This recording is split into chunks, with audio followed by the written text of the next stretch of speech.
Greetings, everyone. I hope you're all doing well on this Friday, making sure you're self-quarantined and safe. Things are getting pretty real and crazy out there, but regardless of all of that, we're here to distract you for an hour. Welcome to another Brony Debates Live.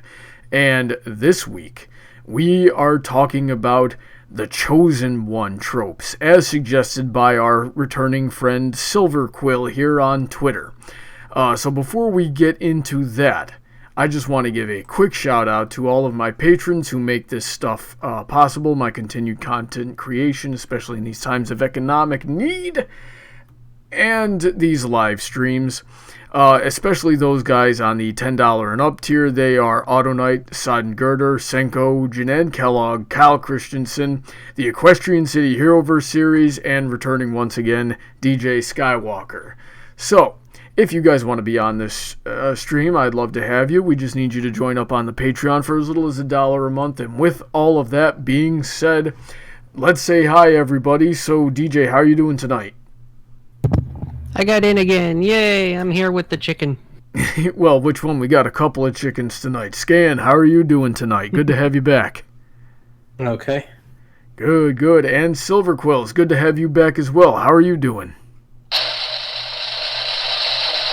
I'm well. I wish I had some sort of warning so I could have watched the clipping on that and done something about it ahead of time. But yes, I'm glad you're doing well. So, Silver, with now that, crazy introductions are out of the way, this was your topic tonight. So, tell us what you mean by Chosen One tropes, and give us your thoughts on the trope in general, maybe a positive or a negative experience, or example rather. Just tell us what you think so we have somewhere to start. Well, when I hear Chosen One, and often when I talk about it, it's the trope in storytelling where some sort of grand power, cosmic, divine, an enchanted item perhaps, has intentionally singled out an individual for their role in the story. It could... And that role is subjective, and that'll be something I think we'll talk about. But you are not doing this just because you want to. There's a part of the universe that says you are going to do this, or you need to do this. Yeah, and that can be taken a number of different ways. Like you said, there's artifacts, there's divine powers, and there's a number of different ways to look at it from a character aspect as well. It's either it could be like a prophecy where something's going to happen regardless, and the implications of that, and destiny getting in the concept of destiny and that all muddy subject getting intertwined there, or you get something like the Matrix or Deus Ex, the Deus Ex video games. I never asked for this kind of centering on the conflict. So I guess what's your favorite type, or how do you feel about the use of these tropes in various medias anyway, and can you give us any sort of examples of that reinforce however you feel? Brony, you're asking me for my type? I feel that's very personal. Well, you suggested the topic, so you brought it on to yourself. Yes, I did. Now spill the beans. All right. Well, the truth is, the Chosen One trope has been a feature of many of my favorite stories. Sailor Moon was chosen. Harry Potter was chosen. Twilight Sparkle was chosen. But was she chosen or was she offered? Well, believe me, we will get into that, won't we? All right. Yeah, sure. But honestly, a big part of why I've been pondering this has been ever since the end of season 4. Mm-hmm. Yes, season 4, where Twilight receives this castle. She says, "This is the role I choose to have."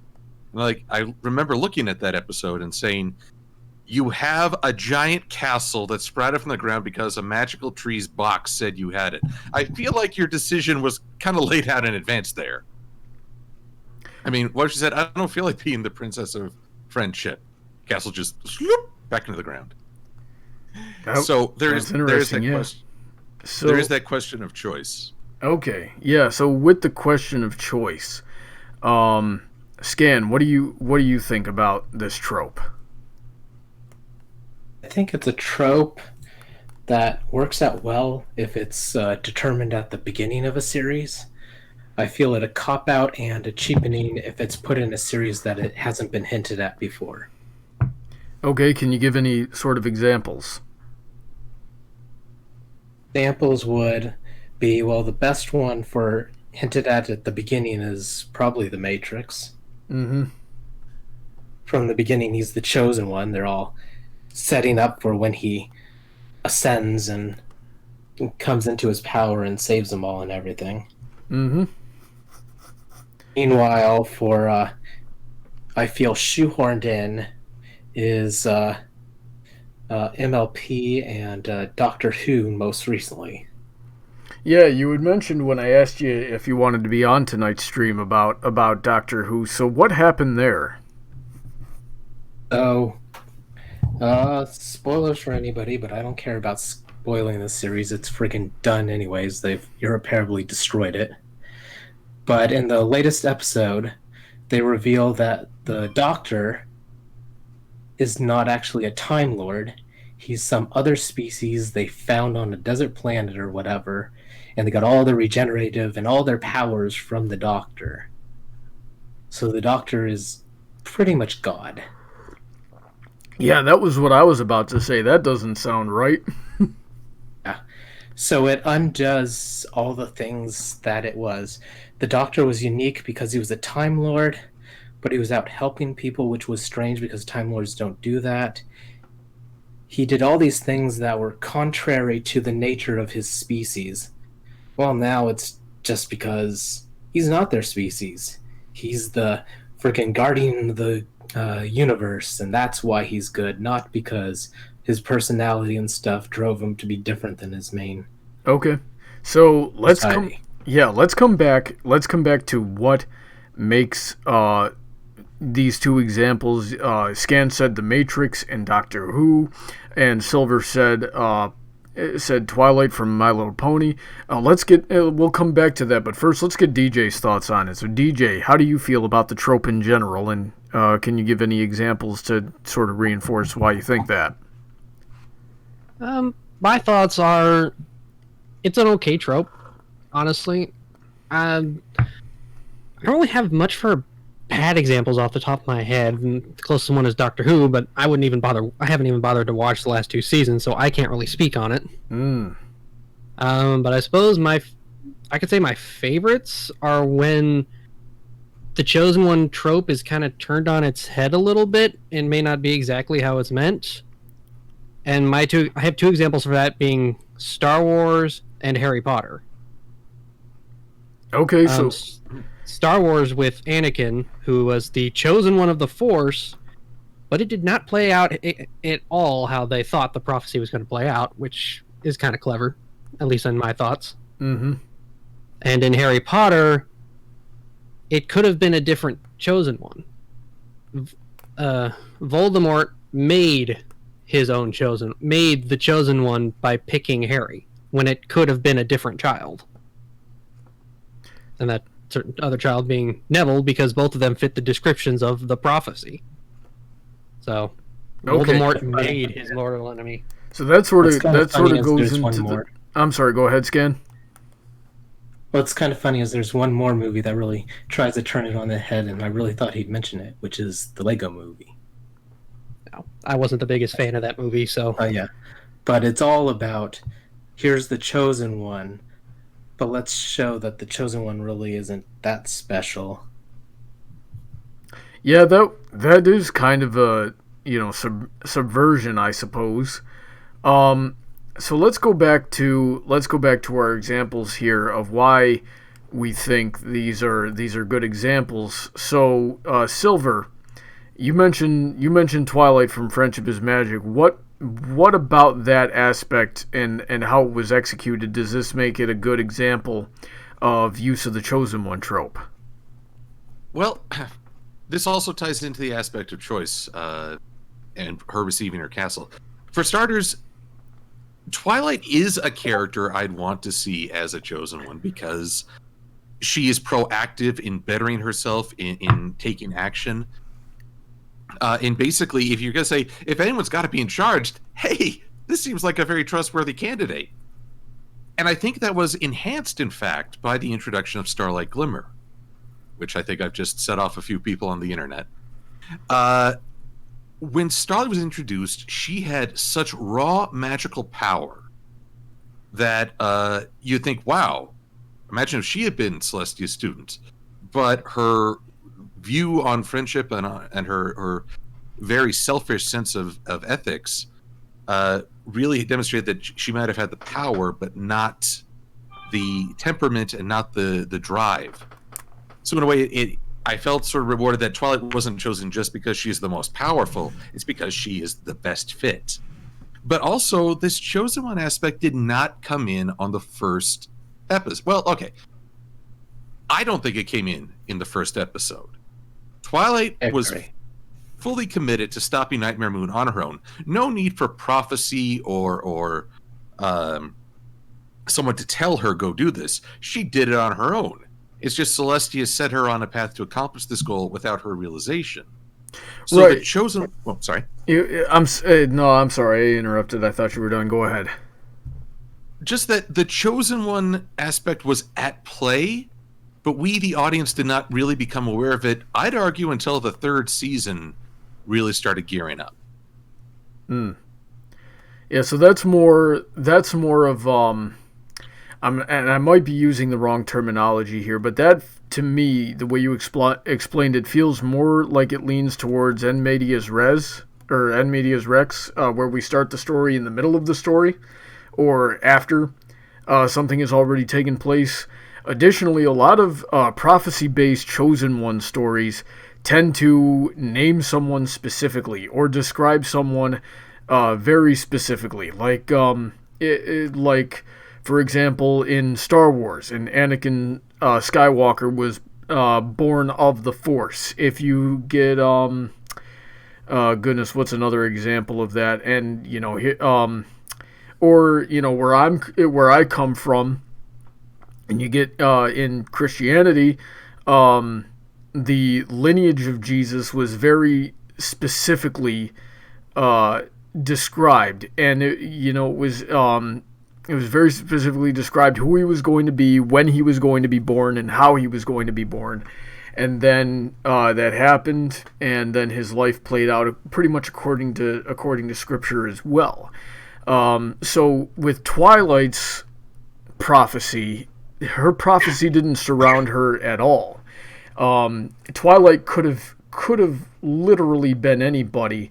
But she was chosen not by the prophecy, but by Celestia, who was aware of the prophecy.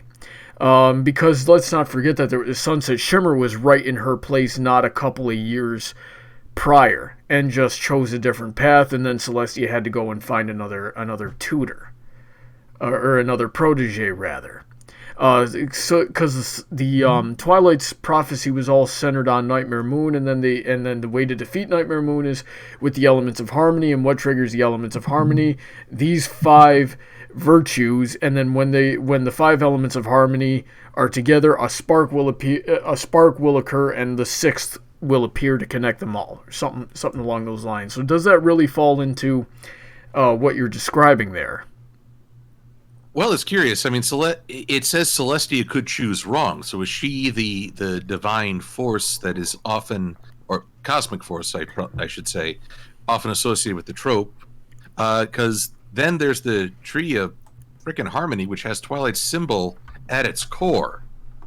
I mean, if that isn't an indicator of destiny or chosen, honestly, I'm surprised Princess Celestia wasn't like inspecting the cutie marks on everyone. Black citizens, this invasion of your personal space is for your own good. This message brought to you by TSA. Maybe, unless she could have just thought it was part of the tree. Yeah, I mean, that was never explicitly stated, so it would be a total, complete headcanon if we went with that. But I could certainly buy that theory. So it's part of integrating new information with the storyline, which does not always blend smoothly. Right. So, does anybody else have anything to say into what Silver or myself are saying here? So, does Twilight really fall into really fall into that trope, or is it something else? And what makes that trope work? Well, I do want to breach one other topic. Yeah. Real quick. When Twilight says this is the role I choose to have, and past me kind of rolled his eyes and said to that, "Oh, you're it's all been laid out for you. I don't think you have a choice." That's not really true. I think a person can choose to reject and rail against their destiny. I'll have an example that's a bit tangential shortly, but I think it is an important choice if you really want to commit to a course of action. When Twilight said, "I choose to do this," she's giving herself wholly, without reservations, to this cause. And I think that is perhaps a free will choice that a lot of people would dismiss right away. Interesting. For some reason, that reminds me of The Lion King. How so? Well, Simba was the rightful king, so technically you could say, prophecy-wise, he would be the one that could restore balance to the Pride Lands. But he had chosen to reject that destiny and go with Hakuna Matata. Of course, he was scared, childhood trauma and all that, but you could point that he is a chosen one that rejected it until he was confronted by friends and family to realize his role to play. Well, I think there was also a matter of I don't see how that really applies, because there was a matter of his age as well. I'm just saying there's an argument to be made for it, and it's just what reminded me of it. I'm not feeling that one. I feel like there's a lot more convolution going on there that sort of muddies the issue. I don't know. What do you guys think? Well, it's hard to describe this because a member in the chat, Toad256, brought up the hero's journey, in which the hero resists the call to adventure and is somewhat dragged unwillingly, and destiny can be one means of achieving that journey. Right. At the same time, it's not necessarily the hero's journey in and of itself. Not everyone takes that journey because some higher power calls them to it. Sometimes it is just taken on. So it's an aspect of the hero's journey, not the whole thing. Well, yeah, usually the hero's journey, the hero falls into the role from a very humble position and then rises to greatness rather than being predetermined to be great. Yes. Joseph Campbell noted that very often the king starts from a very humble beginning, which also reflects growth. To quote Jordan Peterson, "You can't be the king until you've been the fool." Mm-hmm. Yeah, it makes me think of Lord of the Rings. Bilbo Baggins and then later Frodo. They're semi-chosen, but they aren't chosen ones. It doesn't imply that restrictively there is no way anybody else couldn't have done what they did, but because of the circumstances, they had to take on that role. Yeah, Lord of the Rings is a very interesting example because there's a few different types of chosen ones in there, so to say. So, because Gandalf, if I remember correctly, Gandalf wanted hobbits to take the ring because they were less prone to becoming attached to the ring because of the nature of hobbits or something. So, someone please correct me if I'm wrong. No, that's true. I They don't had think Lord of the Rings, so Yeah, so they had a resistance to corruption, to evil. Right, so hobbits are more pure of nature, and so they had to be chosen specifically for that type of thing. And then there's goodness, was it Aragorn? Aragon? Yeah, Aragon. Yeah, I know there's an Aragorn too, and I cannot tell the difference between these people. Anyway, but then there was the one true king, who was able to command the armies of the dead because he was the one true king, which is more of a predetermined kind of thing. But when we were introduced to that character, he was just a ranger. He was just pretty much your local police officer hanging out around the Shire, watching out for people. And then we learned later on that he was part of this long-lived race that was meant to take over. Something along those lines. I had, to be totally honest, I had trouble following the Lord of the Rings. But you get two different aspects of the same trope working within the same movies as subplots to each other. So how do we feel like that works? Obviously, it seemed to work in the Lord of the Rings. So many people love it, and it's lasted for this long. But are there any sort of examples of these where someone being a chosen one has not gone well in terms of its execution, and how can we differentiate one execution from another to make them good in the realm of objectivity without while also being subjective in taste, which I know is a very complicated question. What do you guys think? Well, funny enough, as Star Wars has provided some good examples of the Chosen One, such as Luke, the subversion of the Chosen One, such as Anakin's fall, Rey's role in the most recent trilogy may be an example of how the Chosen One can actually undermine you. Mm-hmm. As one of the big barriers between the audience and the reception of the Chosen One is they get special treatment or special power without a perception of earning it. A quote, something that I've heard repeated many, many times across the Star Wars fandom is that Luke underwent very strict training. He lost his first fight. He lost a limb in his lightsaber duel with Vader. He had to, every victory feels earned because we saw him fall. Rey, by contrast, had won her first lightsaber battle ever. Was able to use high-level force powers without even be an ounce of training. And after a while, people started to really feel turned away from the character because there was not a sense of, you struggled to earn this. And I think that's where, when the Chosen One becomes a crutch for a character's advancement, rather than a goal or a pushing force, that's when you start to lose your audience. And then I think Skan had, mentioned earlier about whenever a Chosen One trope comes out of nowhere, and he was talking about Doctor Who with that. Skan, do you have anything you want to add to that as well?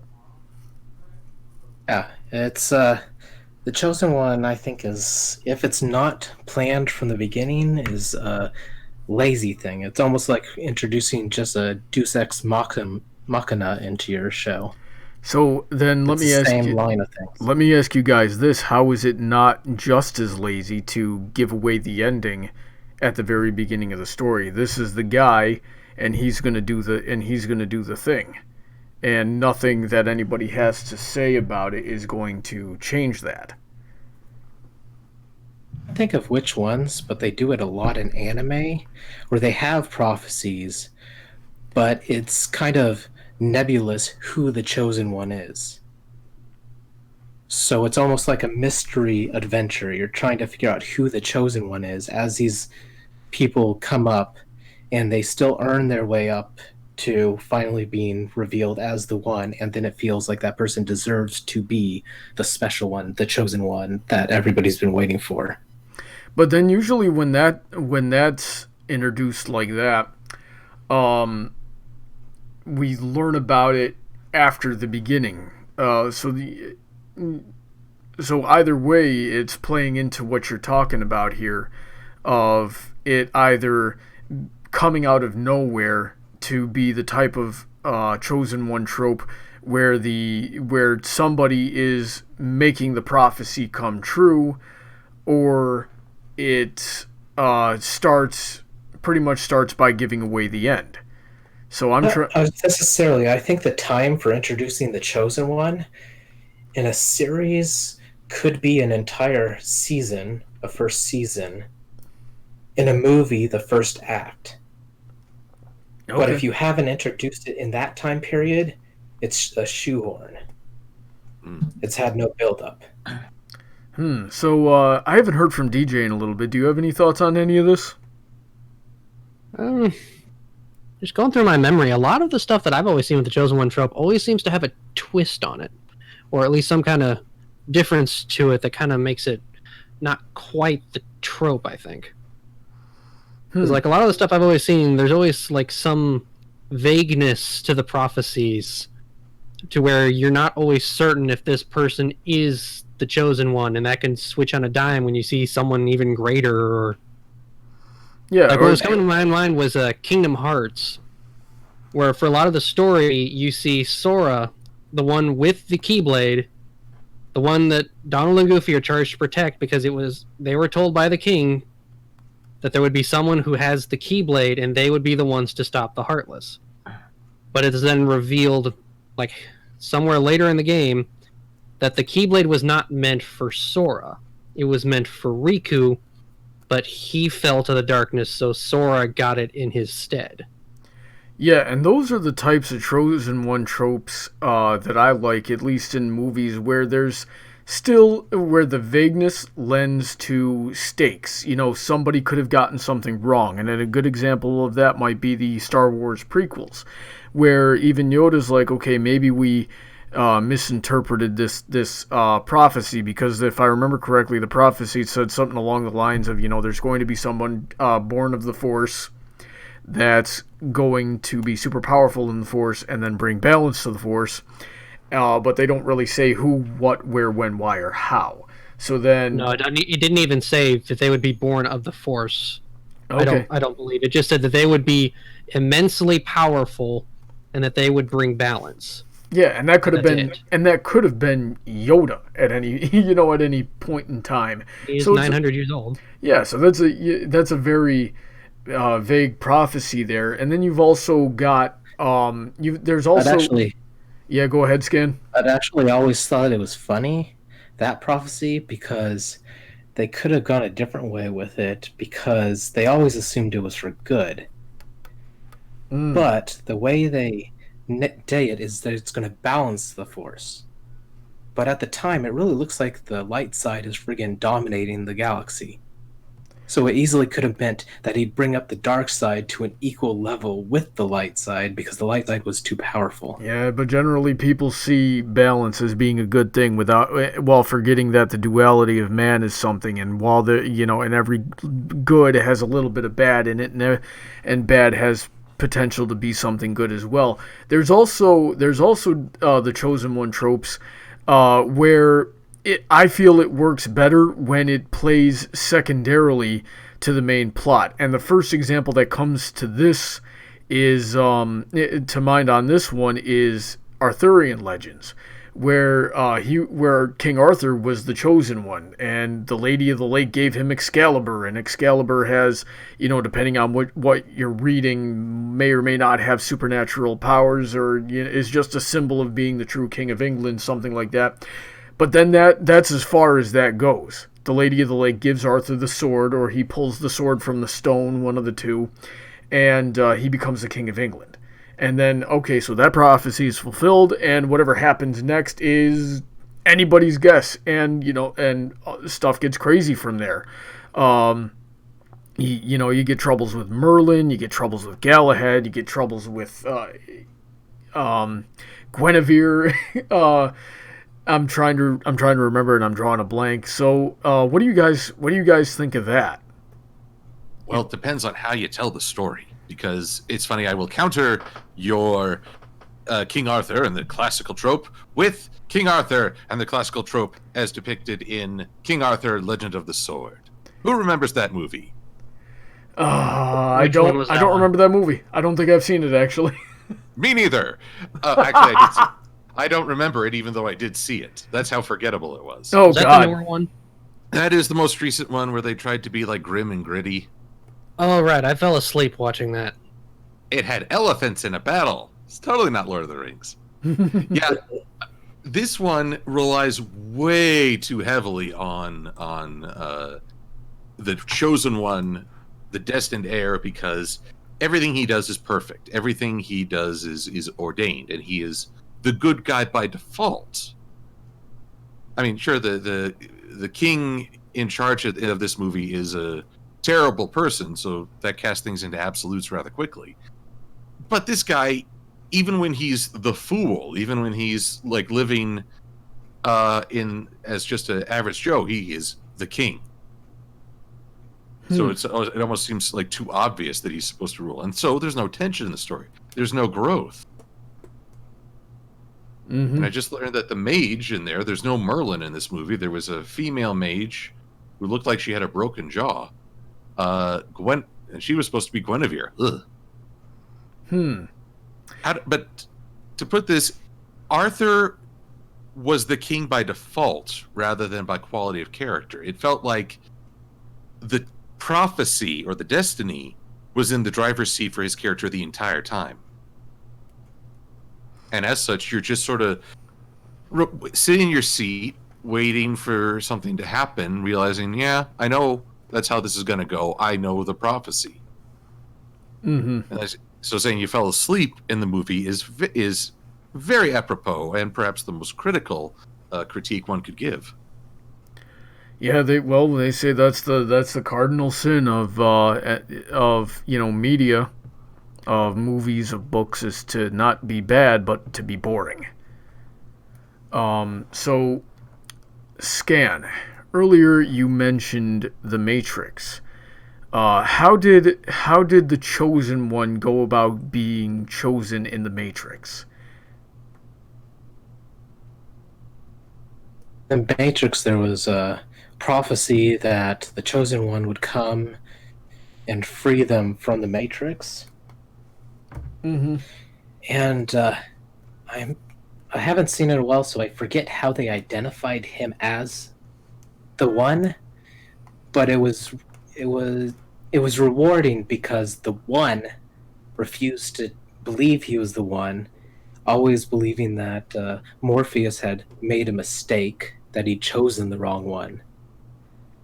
And when the final revelation comes that he is the one, he kind of accepts it or whatever, but it's more he accepts it because of the belief of all the others in him. Mm-hmm. So And them. I'm trying to go off of memory here, and I might get some things wrong because here's the thing: I didn't like The Matrix. I've seen all the movies, did not like them, so I sort of blocked it out. But that being said, if I remember correctly, Morpheus and his crew would go about finding people that were sort of onto that something was wrong with the world, and pose the question to them, hey, do you want to see, how deep the rabbit hole really goes? And they get Red pill, blue pill. Yeah, red pill, blue. So people take the red pill, and then he gives them the test to see how talented they are in manipulating the Matrix around them while they're in it, and they get their training like that. So, and that was a question not just with Neo throughout those movies, but with pretty much everybody. Is this guy really the Chosen One? And there had been many Chosen Ones before Neo that had just outright failed. So obviously we're not the Chosen Ones, and it wasn't until the very end that he was the Chosen One. So am I on the right path here? Did I accurately summarize these movies? Turned out to be the one to finally find the answer, the solution to all their problems. It was also interesting because they actually went to the one who made the prophecy, the Oracle, and she flat out tells him, nope, you're not the one. But it turns out she doesn't exactly tell you your future or anything. She tells you what you need to hear at the time. Which is one of the reasons I didn't like that movie, because that whole philosophy to me just makes absolutely zero sense. I studied Taoism for a while, and that didn't make any sense. Yeah. So, I didn't feel that one worked at all. What do you guys think of The Matrix? Well, I studied Taoism when I stubbed my toe. Ow! I've never seen The Matrix. All right. I enjoyed it. Fat lot of help you two are. Well, I like the first Matrix. I firmly enjoy it, but at the same time, maybe it's because the movies about Neo. There can be little doubt that he will turn out to be the one. So, I struggle with enjoying the movie for its effects and for the concepts it brings up, but his journey to becoming the one was less engaging in that, because I'm not sure it's as satisfying to have someone doubt if they're the one as to more wrestle with the fact that they are the one and what that really demands.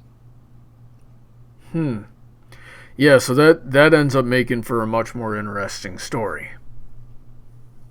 And so basically what we're looking at here, it seems to be that we're in an agreement if we're dealing with a Mary Sue character that's not really going through any real struggle and is just rising to the occasion at every turn, and they are the chosen one, then that's not necessarily a good way to go about doing that. But if you, it seems like the more we get into subverting or twisting on the trope of, yes, this guy is the chosen one, but what exactly does that entail, and the philosophical questions that come along with that, the more we spend on the more time we spend on twisting and subverting the trope, it seems to get better. Is that an accurate assessment of our conversation thus far? I'm going to push back on that a little. Okay. Because to me, there's the appeal to novelty. Oh, I'm subverting the trope. That makes it good, right? No, that can actually be kind of stinky. Well, give me an example. Bulletproof Monk. Never seen it, but I know I should have, especially being the kung fu movie nerd that I am. Well, it does subvert the chosen one trope a little bit at the end, but in a twist that you're like, wow, that has very little chemistry for me, or it doesn't feel significant. Mm-hmm. And so I'm like, okay, that was a subversion, but it didn't really grab me. I don't want to spoil it if you're a fan of kung fu, but I'll speak in vagaries. Mm-hmm. There are 3 prophecy signs that a young martial artist will inherit this monk's cause in life. Mm-hmm. And so you go through, and for a while there, yes, you're seeing it unfold. You kind of know this is going to happen. This transfer is meant to happen. But instead of enjoying the character's growth, I feel like you're hitting marks on a checklist. And the twist at the end doesn't really... It somewhat subverts, but it is not causing you to re-examine the prophecy or the role. It doesn't really make a statement. In my eyes, it's not as important that you subvert the trope so much as you appreciate what it is at its core. I think the chosen one is part of growing up. You have a role in this life. You are growing to do something more than what you think. It's not going to be what you expect, and ideally, it's going to ask for a great deal of struggle and sacrifice on your part. But it is you maturing into the person you are meant to be, or your best self. You know something? That's a very Christian way of looking at it, and I don't know if you did that intentionally, Silver, but that's we get a lot of that in Christianity. That's pretty much, Jesus's whole thing. That's the whole thing with a lot of his disciples and a lot of his apostles who faced a lot of persecution in their time for following Jesus. It also sort of reminds me of Jonah. Are you familiar with Jonah's story? Enough? Jonah and the whale, running from, he's supposed to go here, but he ran the other way. Yeah, pretty much. And so basically, what we get in Christianity is that you, and it's also very similar to sort of what we see in Friendship is Magic, is that you have a destiny to a certain degree. You are born and put on this planet with a purpose that is in an ideal situation going to leave the world a better place than you found it. But whether or not you choose to accept that destiny will obviously is completely up to you, and then whatever happens, that will have long-lasting implications on the world around you as well as your own life as you go forward, kind of thing. So, how does that make you feel? Well, I've often think that the stories of in the Bible resonate with other stories in the world. That as Joseph Campbell put it, the monomyth. That there is within all these stories, even if you don't buy into the religious belief, they are a message from us to ourselves about growing up. And I think that the Chosen One is one way of expressing that. When you treat it as a given, that's when you start betraying the core idea, and you've simply settled for dressings. Does anybody else have anything they want to add to this? All right, so I'm going to take that silence as a no. Let me ask you guys this question. What do you think about Kung Fu Panda? I think it was done pretty well.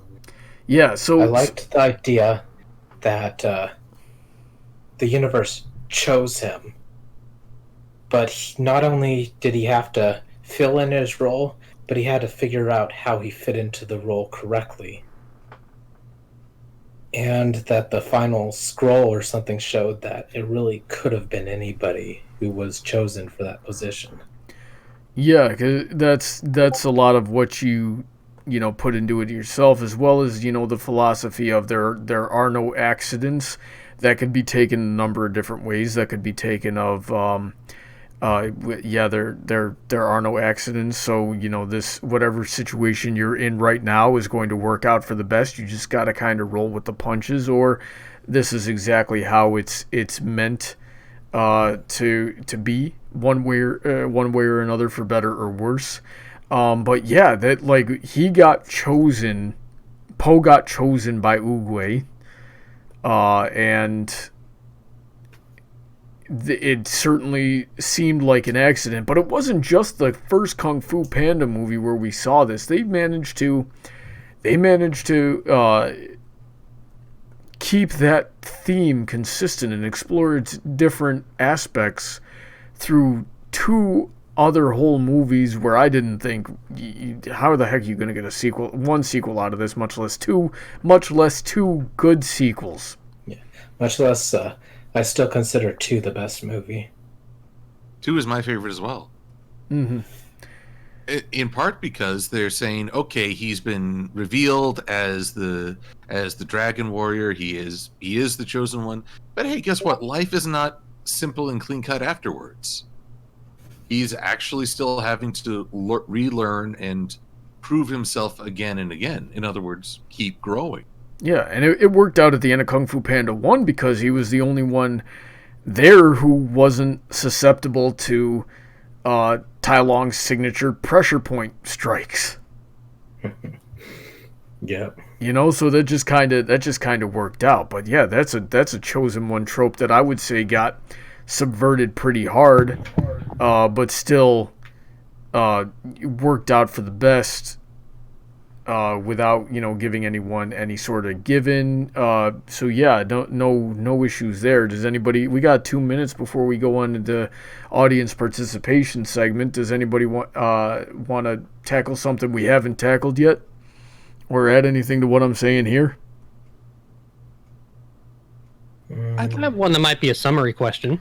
Oh yeah, go for it. So, should the trope continue, I suppose? I mean, it's always something I hear a lot. The Chosen One trope is overused. Is it a trope that should be kept used? Well, that's all going to depend on your execution. Yeah, I think it's fine continuing using it if you use it in a good way, if your story around it is interesting. I don't think tropes should be thrown out the window. Well, I think tropes, even though some are given negative and some are given positive, are just a neutral thing that can be portrayed as positive or neutral. I mean, positive or negative. I believe an argument that we used to have a lot in the Brony fandom is, when does a trope become a cliche? Like, cliches are a bad thing. So, let me ask that question just as a complete sidebar here real quick. Is there a difference between tropes and cliches, and are cliches inherently bad? Let's start with Silver for that one. Let's see here. I'm going to actually rely on a book titled Story by Robert McKee, who talks specifically about this. stories are uniquely human experiences. They take a core idea and connect with us on a level. They wear the dressings of our contemporary culture, but in it there is a universal story that reaches across boundaries and cultures. Cliches and tropes, or rather I should just say cliches, dress themselves in tropes but without any core element, nothing human there. It's just sound and fury and spectacle, and as such it doesn't leave you with any lasting impression. We connect with Harry Potter because we see him grow and face challenges. We love Sailor Moon because she's the opposite of what you'd expect, but she in time steps up to live up to that responsibility. If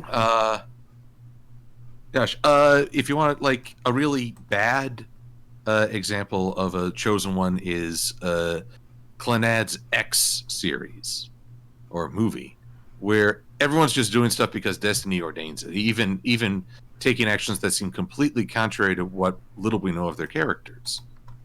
Now suddenly destiny's in the driver's seat and they're just trying to have really explosive battles, but you can tell that there's no core. And what do you mean by core? Something fundamentally human, something that you see yourself in this character. You can feel their struggle. So are you saying that it's cynically written by a board of like a board of executives, like, okay, what kind of check boxes can we hit here that are going to generate the most amount of revenue at the box office, or is it something else that you're talking about? Well, it certainly can be written by said board of executives, or just to fulfill check marks on a box to draw in a crowd. There are far too many big budgets I've seen over my life that did just that. It can also just be people who have a fundamental misunderstanding of what a story is meant to achieve. And when we fail to understand that it's about expressing human stories, not power stories. Power is a facet, but it's not the end in itself. Okay, I get what you're saying there. Does anybody else have anything they want to add to this question? All right, so with that, let's move on to the audience participation section here. So, in case this is your first time listening in, what we're going to be doing now is I've been watching the stream the whole time and taking note of any interesting comments as well as questions that we've been getting, and I've picked out the ones that I liked, and now I'm going to ask them to everybody else here. If you have a question or a comment or something, feel free to leave it in the chat, and if we have time and if I like it, we will get to it as quickly as possible. So, starting up here, we got Honey Drop the Unicorn asking us, wouldn't Hiccup from How Not to Train Your Dragon be considered a chosen one? What do you guys think? No. I don't think he fits it correctly.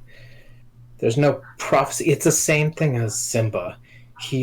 Is destined to be the chief of the village, but that's more of being raised correctly and growing up into the role that you're supposed to be to lead the village. Yeah, he also fought very hard against the traditions of his village to just, he wanted to understand dragons rather than just outright kill all of them, which, led to... Well, at the start, he wanted to kill them all. Yeah, it was through a new experience that made him start to rethink things. Mm-hmm.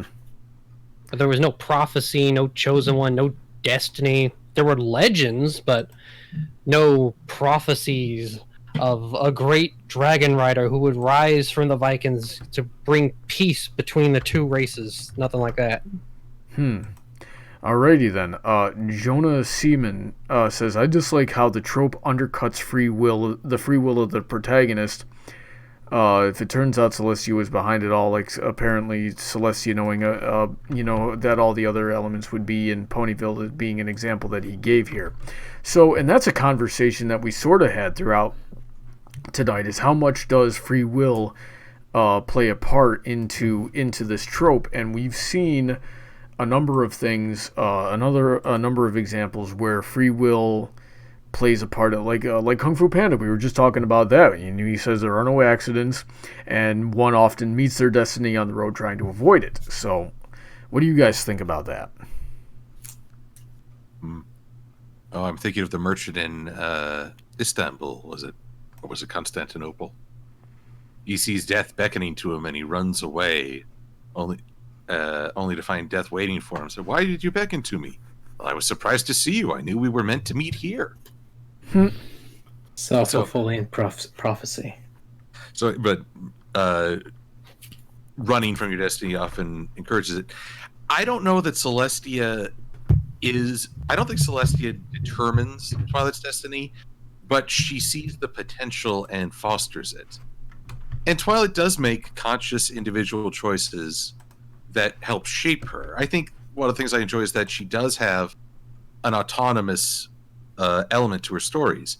It's at the same time I have criticized in the past where she seems to just go because someone tells her to go there. That's where it becomes less involving. And, well, tangentially related to that, Tiffany Edwards is in the chat and says, wouldn't that be considered faith and not destiny? Well, there's a hard question because I guess we'd have to define faith. Is it just belief that there is a structure or that there is some sort of plan, even if we are not aware of the elements? Well, one of my favorite hymns growing up went along the lines of "We walk by faith and not by sight." So that generally means that you know something is going to work out a certain way, despite having no actual proof that it will. And sometimes people are right, and sometimes people are wrong to have faith in certain things. So that, you know, but that's generally what that tends to mean is when we define faith. I don't know if things will work out a certain way, but that they will work out. We just don't know what that way is. Yeah. So Ariel Warner says, I think Ron Stoppable was the chosen one. And I want to... Yeah, he was, but it was a kinda really tongue-in-cheek for an episode or two. one. Okay, I'm glad somebody knows. I haven't seen that show. Yeah, I'm in the dark here.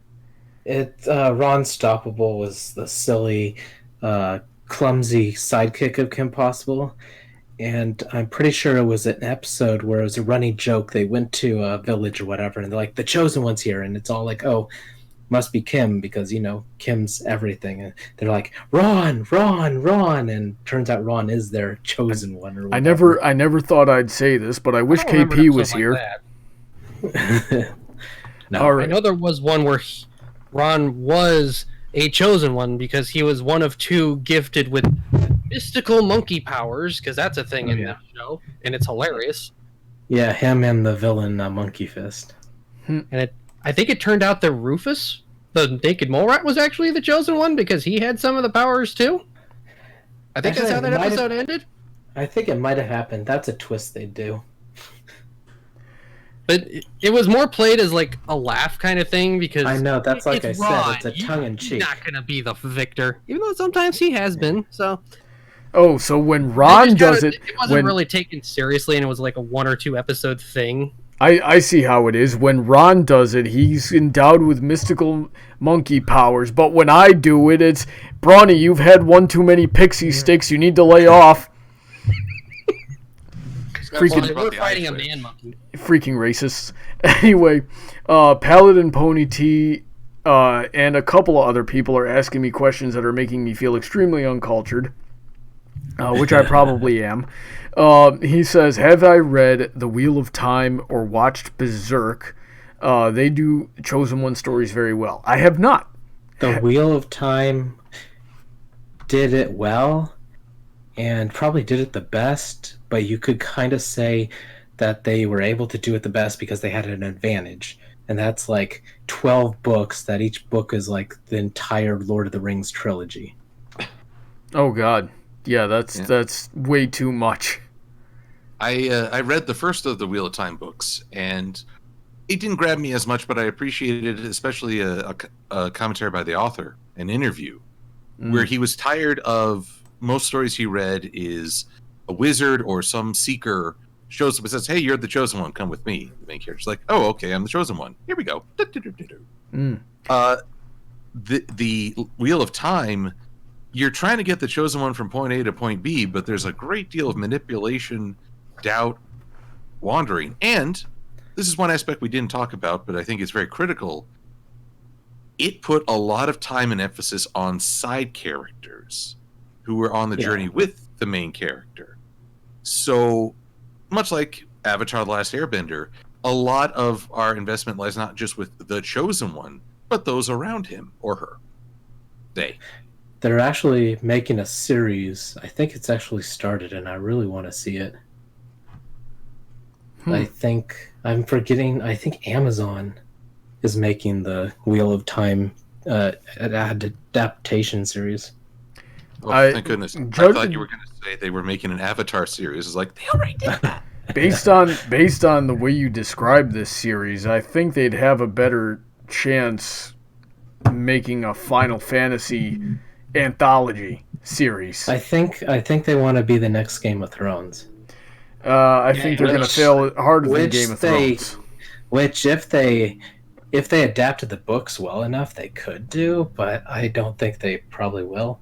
The other problem with the books, and it's a kind of mean thing to say, but it is kind of true, halfway through the series, the author died. He didn't finish it. And his good friend had all his notes and everything and was told to finish it by him before he died. And the second half of the books, the quality improves immensely. Well, that's just sad. It's a really, really good series when you get past the half point. Alrighty then. Would you say that this friend then was the chosen one? Oh, yes. He's the chosen one. Yeah. Let's see here. And we got another one that's making me feel uncultured here. Andrew Laubacher is asking us about the Dragon Prince. Who's the chosen one in the Dragon Prince? Callum or Ezran? And I have zero idea what this person is talking about. It's a Netflix started the show. series, but I haven't got through it yet. I'm not really interested in it. Yeah, it wasn't catching my attention. I had it The on, animation looks but I too can't. funky for me. Yeah, I had it on. I think I got through 5 episodes, but I can't remember what happened in those 5 episodes. Alrighty then. That's absolutely no good. Battleship Agincourt says, I think that cliche stories or plots aren't bad if executed properly. Which he defines as immerses the reader in the story. If it immerses the reader in the story, it works. What do we think about that? Oh, sure. Actually, I feel like we're at cross definitions here. In my eyes, a cliche story is unimmersive. You can't get into it because you recognize that they're just checking off ticks on a box. You know, they're doing A, B, C. I can tell D through Z just from these first few chapters, and as such, you don't feel a whole lot to it. Now, some I remember, but there was a twist in the prophecy in the Wheel of Time, because the prophecy prophesies who will save the land, but it also leaves open that the savior of the land will fail. So you don't actually know that he will save the world. He could easily fail and the evil one take over. So the prophecy was, somebody will rise up to face you, but he will not necessarily win. Well, that's just making a prophecy that of something's going to happen. I mean, I might as well say it's going to rain next week. It's very possible it's going to rain next week. Maybe it'll be a slight drizzle, that lasts for 10 minutes like we tend to get in Florida. It might even be a sun shower, or it might be the next Noah's Ark flood. Hold on. It was a long prophecy, and it actually set up parts of his journey to being the one. So it actually prophesied specific events that happened along the way. Alrighty then. So here's a question from Jonah Seaman, and we're going to run a few minutes over time here because we got a couple other questions that I really want to get to. But Jonah Seaman wants to know, what do we think of the phrase "fulfilled your destiny" and how it implies and the implications it has on a character's life after that point. So what happens? How do we feel about the phrase "fulfilled your destiny"? And now that we've fulfilled our destiny, what do we do? It's like asking what happens after happily ever after. That's like Inigo Montoya. I've been in the revenge business all my life, and now that I've achieved my goal, I don't know what to do with myself. Have you considered piracy? Online piracy? I know this BitTorrent site. That's just me on a daily basis. I think I saw questions on Twitter when we were batting around ideas for this. Okay, we talked about Kung Fu Panda. Poe fulfilled his destiny technically in the first movie, but there was still a growth process. He'd stepped into the role, but now he had to fulfill it. Which he did at the third movie. And then apparently there's like a Netflix series where he's a teacher. Yeah, it's pretty good. Not half bad. There's a Netflix series now? I knew there was a Nick series. Yeah, there was a Nickelodeon series that I couldn't get through a single episode of. There's the Nickelodeon series, and then there was a Netflix series where he takes on the next 5. He trains the next 5. I did not know that existed. Yeah. Nice. So, and with Twilight, she becomes an alicorn in season 3, and Celestia says, "You're fulfilling your destiny." But Twilight continues to grow and evolve as a person. I think the mistake is to say fulfilling your destiny is the end of your journey, where it's the start of a new one. Yeah, I can agree with that. No arguments. Unless your destiny is self-sacrifice. Well, then for all you know, you may face a new adventure in another life. Possibly. Or you have some guy who's saying, "You're fulfilling your destiny, Anakin." Yep. And well, I mean, and this is a question that we had earlier in the stream, and I forgot to write it down, was, what if your destiny is to sacrifice yourself? And there's, I'm going to go back to the Bible again, because that's what I do. Samson, he was supposed to take on the Philistines, and he did a halfway decent job of it until his weaknesses got the better of him, and he got imprisoned, had to go through the whole process all over again, and then he took on the Philistines, yes, but he had to kill himself in the process by bringing down a Colosseum on him and everybody else in it. So sometimes that happens, but that just plays into the other questions of, what do you do in that situation where destiny causes you to lose your free will, where nothing you do is going to change this, or if you try to change this, it's just going to end even worse for you. And that's what we were talking about earlier. Aleximus Prime said, based on Twilight's dialogue from the ending of The End Part 2, where she was talking to Cadence in Shining Armor, do you think that she was suggesting that Flurry Heart is a chosen one? And I'm having trouble remembering this dialogue that he's talking about. Can somebody fill me in here? If I remember right, it was, if we fail, she's Equestria's last hope. Which seems like a diss against Cadence in Shining Armor. Well, if they failed back to Star Wars.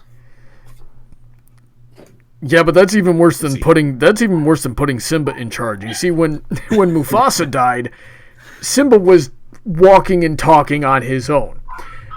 If Shining Armor and Cadence die, Flurry Heart is still nursing and in diapers. We got a much bigger she's not going to last another couple of days.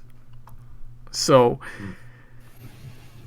that seems, I don't think it's going to work out like that, Mr. Aleximus. Well, it's funny. There was a shorts that they released, Baby Flurry Heart's scrapbook. Mm-hmm. And in which Pinky said, "You're an alicorn, and you're destined for great things." And I remember that was one of the reasons why I never really warmed up to Flurry until I got to see her being an actual character. Mm-hmm. Just saying that she's going to do amazing things because she was born special is one of the things that actually turns you off to the chosen one trope. It's saying that you're above others, or you're separate just by virtue of birth, rather than a journey. And to be fair, though, we don't get to see Flurry's journey. How does she struggle with it? Does she have doubts? Is she like her Aunt Twilight, trying to always better herself? Yeah, we still don't even know why she's an Alicorn in the first place, which will always... Has genetics. Fanfic authors, attack! Then Twilight, you see, you can either have Twilight or you can have Flurry Heart. You cannot have both. Why not? Because, Caden, I've told you this before, DJ, we've been over this, DJ, Because I still don't agree with it. Cadence is not an Alicorn, she is a Pegasus. And if you put It's magic. Oh my gosh. Rewrites the DNA. Yeah, sure, Anything whatever. goes. Yeah, whatever. Oh my god, I hate that. I hate Flurry Heart being an Alicorn so much. I don't even like Twilight being an Alicorn. Why am I rambling? Last question of the night. Maricruz,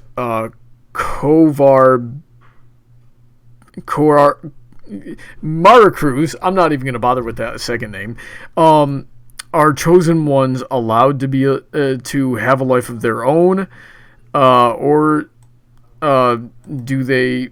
Oh my gosh, I'm having trouble reading this question. Are chosen ones allowed to be alive or have a life, or to have their own minds and hearts to make decisions for themselves? So are they allowed to have free will?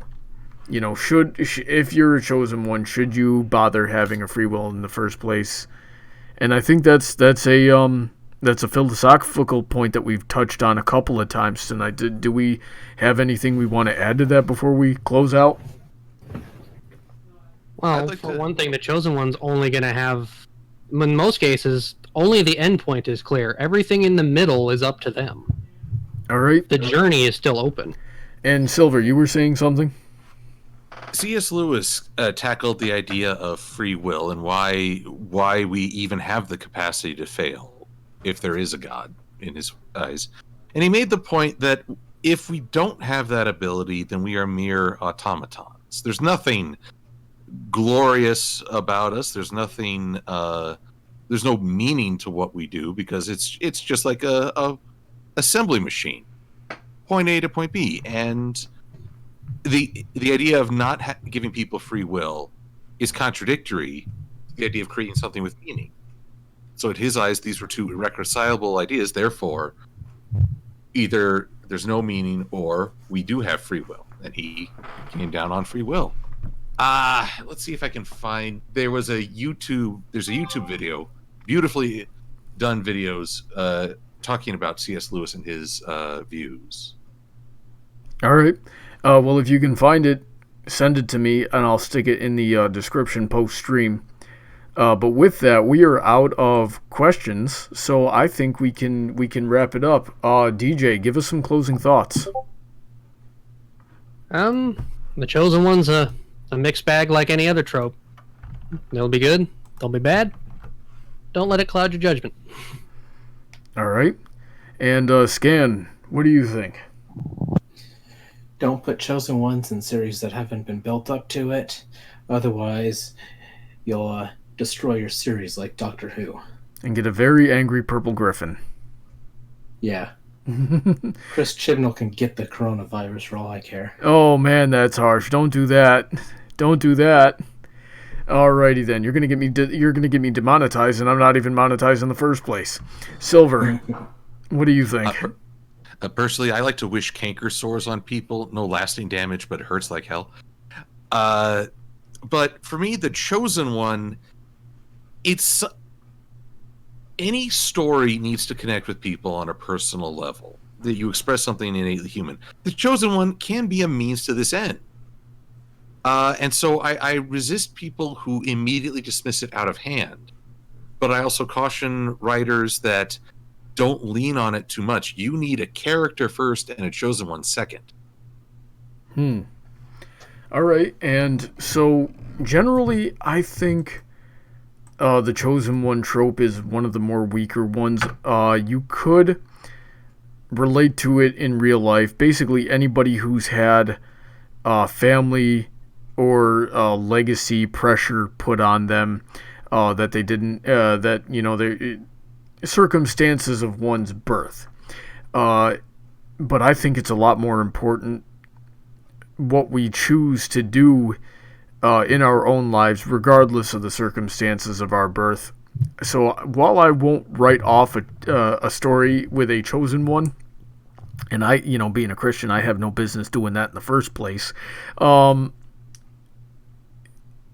will say on a subjective level, it's not one of my favorites, but I certainly have seen it done well, and we've seen it done badly, and we seem to have a general understanding of what causes it from objective and subjective standpoints to be good or bad.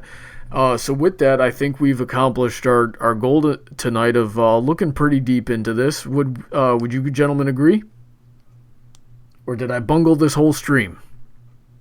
No bungling. I've enjoyed this. All right, that's all that matters. So thank you all for coming out tonight. Silver, thanks for joining us again. Skan, DJ, thank you for joining us again. Thanks everybody who came out to watch, all 35 of you. Especially if you're just tuning in for the first time. If you would like to be on these streams, I would love to have you. We would just need you to join up on the Patreon for as little as $1 a month.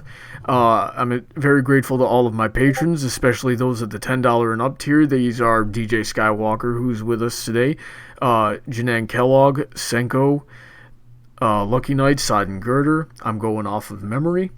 In the Equestrian City Heroverse series, and Kyle Christensen. So be sure to check out everybody's... Sorry, I got a frog in my throat at the last minute here. Be sure to check out everybody's links in the description. You can send me suggestions for Brony Debates topics at any time. bronydebates@gmail.com, or tweeting at me, or hitting me up on Tumblr. All those links are in the description as well. And with that, thanks for coming out. We're going to do another stream tomorrow on Princess Heather Blossom's channel. I'll be reading the chat there, Chaos and Crocheting, at 10 o'clock Eastern Standard Time. And then next Friday at 8 o'clock Eastern Standard Time, we got Friday Night Fights. So, say goodnight, everyone. Thanks for coming out. Good night, everyone. Thanks for coming out. Good night, everybody. See ya.